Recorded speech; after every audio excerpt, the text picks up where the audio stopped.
Welcome to prime nine insider. నేను రాజు. జగన్మోహన్ రెడ్డి గారి పేరు చెప్పిన వెంటనే అందరికీ గుర్తొచ్చేది ఓదార్పు యాత్ర. 2010 ఏప్రిల్ 9వ తేదీన ఆయన ఈ ఓదార్పు యాత్రను స్టార్ట్ చేశారు. సో జగన్మోహన్ రెడ్డి అంటే ఓదార్పు, ఓదార్పు అంటే జగన్మోహన్ రెడ్డి అన్నంతగా ఆంధ్రప్రదేశ్ రాష్ట్రంలో ఆయనకి పొలిటికల్ మైలేజ్ తీసుకొచ్చింది ఇది.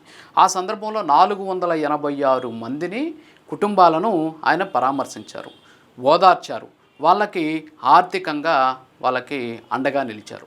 వైఎస్ రాజశేఖర రెడ్డి మరణాన్ని తట్టుకోలేక ఎవరైతే షాక్కు గురై చనిపోయారో, అలాగే ఎవరైతే గుండెపోటుతో చనిపోయారో వాళ్ళందరికీ సంబంధించి దాదాపు 486 మంది వరకు చనిపోయినట్టు గుర్తించి ఆ కుటుంబాలని ఆయన ఓదార్చారు. సో అప్పట్లో ఈ ఓదార్పు యాత్రకి ఒక అద్భుతమైనటువంటి మైలేజ్ ఉండేది. దాని మీద భారీ ఎత్తున అంచనాలు ఉండేవి. సో దాని గురించి ఎవరి నోట్లో విన్నా కూడా జగన్మోహన్ రెడ్డి ఓదార్పు యాత్ర గురించే చెప్పుకునేవాళ్ళు. సో బాధితులను ఓదార్చడంలో జగన్మోహన్ రెడ్డి ఒక అద్భుతమైనటువంటి నాయకుడిగా ముద్రపడింది. కట్ చేస్తే 2019లో ఆయన అధికారంలోకి వచ్చారు. 2024 వరకు ముఖ్యమంత్రిగా ఉన్నారు. 2024 తర్వాత అధికారం కోల్పోయారు. ఇప్పుడు కూడా ఆయన ఓదార్పు యాత్రలు చేస్తున్నారు. ఎలాంటి ఓదార్పు యాత్ర అంటే, గతంలో ఆయనకి ఏదైతే మంచి పేరు తీసుకొచ్చిందో ఆ మంచి పేరుకి ఎగైనిస్ట్గా ఇప్పుడు ఆయన ఓదార్పు యాత్రలు ఉంటున్నాయి.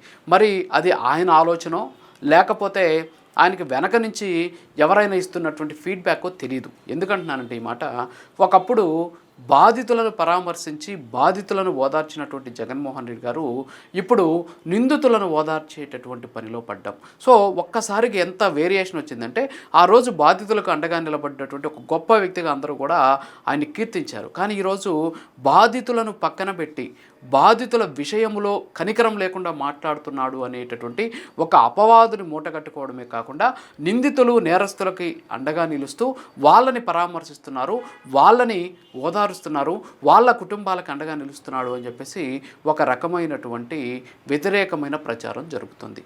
ఎందుకంటున్నానంటే ఈ మాట, గతంలో మనం చూసాం గంజాయికి సంబంధించినటువంటి కొన్ని కేసుల్లో అరెస్ట్ అయినటువంటి ఆ పిల్లల కుటుంబాల దగ్గరికి ఆయన వెళ్ళి పరామర్శించడం అప్పట్లో ఒక పెద్ద సంచలనంగా మారింది.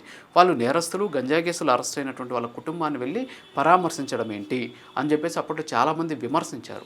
ఆ తరువాత అనేక సందర్భాల్లో ఇలాంటి పరిస్థితే వచ్చినటువంటి పరిస్థితి. అయితే ఇప్పుడు రీసెంట్గా సీదిరి అప్పలరాజు విషయానికి వస్తే, సీదిరి అప్పలరాజు కొడుకు రాజు ఆయన ఎవరైతే ఉన్నారో అతను ఏం చేశాడు అంటే, అబ్బాయి ఒక యాక్సిడెంట్ చేశారు. యాక్సిడెంట్ చేస్తే అందులో దానయ్య అనేటటువంటి ఒక వ్యక్తి చనిపోయారు. చనిపోయినటువంటి వ్యక్తి కుటుంబానికి అండగా నిలబడ్డమో లేకపోతే చనిపోయాడు కాబట్టి సో ఆ కుటుంబానికి ఆర్థికంగా స్వావలంబన కల్పించే ప్రయత్నం చేయడము ఏదో ఒకటి చేయాలి. అలా కాకుండా ఆ కేసులో ఎవరైతే సీదిరి అప్పలరాజు కొడుకున్నాడో ఆ కొడుకుని అబ్బాయిని మార్చేసి ఆ అబ్బాయి ప్లేస్లో తన కొడుకు ప్లేస్లో ఇంకొక అతన్ని పెట్టి సో సాక్ష్యాలను తారుమారు చేసేసి గందరగోళం చేశాడు. కాబట్టి సీదిరి అప్పలరాజు మీద కూడా కేసులు పెట్టారు. ఎందుకంటే ఒక నేరస్తుడికి ఆశ్రయం కల్పించడం, ఒక నేరస్తుని కాపాడే ప్రయత్నం చేయడం, ఒక నేరస్తుడికి సంబంధించిన సాక్ష్యాలను తారుమారు చేయడం, నేరస్తుడిని మార్చేయడం. సో ఈ సెక్షన్ల కింద ఆయన మీద కేసులు పెట్టి ఆయన కూడా అరెస్ట్ చేశారు. అప్పుడు జగన్మోహన్ రెడ్డి గారు ఈ కేసుకు సంబంధించి హుందాగా చాలా స్పష్టంగా మాట్లాడవచ్చు. ఎస్, యాక్సిడెంట్ జరిగింది.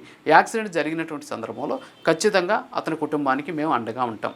అయితే ఇదే సందర్భంలో ఒక మాజీ మంత్రిగా పనిచేసినటువంటి వ్యక్తి, మా పార్టీకి సంబంధించినటువంటి ముఖ్య నాయకుడు, ఈ ప్రాంతంలో ఒక బలమైనటువంటి నాయకుడు, ఆయన మీద కుట్రపూరితంగా కేసు పెట్టారు. సో ఈ కేసుకి సంబంధించినటువంటి ఎస్టాబ్లిష్మెంట్ ఇది అని చెప్పేసి మాట్లాడుంటే సరిపోయి ఉండేది. కానీ ఆయన ఏకంగా ఆ ప్రాంతానికి రావడం, సీదిరి అప్పలరాజుకి సంబంధించి ఆయన్ని పరామర్శించడానికి ములాఖతు తీసుకోవడం, ఎవరైతే ఈ కేసులో ఆ దానయ్య మృతికి కారణమైనటువంటి అబ్బాయిని పక్కన పెట్టుకొని మాట్లాడడం, ఈ అబ్బాయికి ఏమీ తెలియదు అమాయకుడు అనడం, అక్కడ జరిగినటువంటి సందర్భం ఒకటైతే ఆ అబ్బాయి సిపిఆర్ చేశాడు, 108ని తీసుకొచ్చాడు, హాస్పిటల్ కూడా పంపించారని చెప్పేసి చెప్పడం. సో ఇలాంటి రకాలైనటువంటి మాటలన్నీ మాట్లాడడంతో ఇప్పుడు జగన్మోహన్ రెడ్డి బాధితుల పక్షమా, నిందితుల పక్షమా, జగన్మోహన్ రెడ్డి పీడితుల పక్షమా, నేరస్తుల పక్షమా అనేటటువంటి ఒక అపవాదుని మూటగట్టుకుంటున్నాడు. ఇది ప్రజలందరూ కూడా చూస్తూ ఉన్నారు. బహుశా మనం హైప్ చేసుకోవచ్చు, మన చుట్టూ ఉన్నటువంటి వాళ్ళంతా కూడా చెప్పొచ్చు, కానీ ప్రజలు గమనిస్తూ ఉంటారు. ఏంటి అసలు జగన్మోహన్ రెడ్డి గారు అక్కడ దానయ్య అనేటువంటి వ్యక్తి చనిపోయాడు, చనిపోయినటువంటి కేసులో ఆ అబ్బాయిని మార్చేసి ఆ కుటుంబానికి అండగా ఉండాల్సింది పోయి ఈయన పోయి నిందితుల తరపున మాట్లాడడం ఎంతవరకు కరెక్ట్ అనేటటువంటి విమర్శ కూడా వ్యక్తమవుతుంది. పనిలో పనిగా పాపం కొంతమంది వైసీపీ నాయకులు ఒక కన్ఫ్యూజన్లో పడ్డారు. ఏంటి ఆ కన్ఫ్యూజన్ అంటే, గతంలో చెవిరెడ్డి భాస్కర్ రెడ్డి లాంటి అలాగే పెద్దిరెడ్డి మిథున్ రెడ్డి లాంటి ముఖ్యమైనటువంటి నాయకులు, జగన్మోహన్ రెడ్డి చాలా దగ్గరగా ఉన్నటువంటి నాయకులు రాజకీయపరమైనటువంటి కేసులు, అంటే లిక్కర్ కుంభకోణం లేదు అని జగన్మోహన్ రెడ్డి గారు అలాగే వైఎస్ఆర్ కాంగ్రెస్ పార్టీ చెప్తున్నారు కదా. సో ఆ కేసులో అరెస్ట్ అయ్యి జైల్లో ఉంటేనే జగన్మోహన్ రెడ్డి గారు కనీసం పరామర్శించినటువంటి పరిస్థితి. మరి అలాంటిది సీదిరి అప్పలరాజు విషయంలో ఆయన కొడుకు చేసినటువంటి ఒక యాక్సిడెంటు, అది ఒక ప్రైవేట్ కేసు. మరి అలాంటి కేసుకు సంబంధించి మాత్రం, అంటే వ్యక్తిగతమైన కేసు, ప్రైవేట్ కేసు మీన్స్ వ్యక్తిగతమైనటువంటి కేసు, అంటే రాజకీయ ప్రేరేపితమైంది కాదు, ఆయన చేసినటువంటి సంఘటన ద్వారా, ఆయన చేసినటువంటి నేరాన్ని కప్పిపుచ్చే ప్రయత్నం ద్వారా అరెస్ట్ అయినటువంటి సీదిరి అప్పలరాజుని పరామర్శించడం ఎంతవరకు కరెక్ట్ అని చెప్పేసి వైసీపీలోనే ఒక రకమైనటువంటి వాదన కూడా వ్యక్తమవుతూ ఉన్నటువంటి పరిస్థితి. సో ఫైనల్గా నేను చెప్పొచ్చేది ఏంటంటే, జగన్మోహన్ రెడ్డి గారిని ఎవరో తప్పుదారి పట్టిస్తున్నారు, ఆయనకి సరైనటువంటి వివరాలు ఇవ్వట్లేదు, సరైనటువంటి గైడెన్స్ ఇవ్వట్లేదు, సరిగ్గా ఆయనకి సమాచారం ఇవ్వడం లేదు. పాపం నేను ప్రెస్ మీట్లో మాట్లాడిన సందర్భంలో కూడా అనేక అంశాలు మాట్లాడి ఈరోజు ట్రోల్స్కి కూడా గురవుతూ ఉన్నటువంటి పరిస్థితి. ఇవన్నీ కూడా తెలుసుకొని వచ్చే ముందు ప్రిపేర్ అయ్యి పూర్తి వివరాలు తెలుసుకొని ఆ వివరాల మీద ఒకసారి క్రాస్ చెక్ చేసుకొని అప్పుడు మాట్లాడాలి. ఎందుకంటే జగన్మోహన్ రెడ్డి గారు కేవలం ఒక వ్యక్తి కాదు, ఆయన ఈరోజు ఆంధ్రప్రదేశ్లో ఒక బలమైనటువంటి రాజకీయ శక్తి. మరి అలాంటి వ్యక్తి మాట్లాడిన సందర్భంలో చాలా స్పష్టంగా ఉండాలి, తప్పులు లేకుండా ఉండాలి, వాస్తవాలు ఉండాలి, అబద్ధాలు ఉండకూడదు అనేటటువంటి విషయాన్ని ఖచ్చితంగా ఆయన ఇప్పటికైనా సరే గుర్తెరగాలి. అంతేకాకుండా ఆ పందాన్ని మార్చుకోవాలని చెప్పేసి కోరుకుంటూ, ఇది వాళ్ళ ఇన్సైడర్. మరో విషయంలో మళ్ళీ కలుద్దాం. నమస్కారం.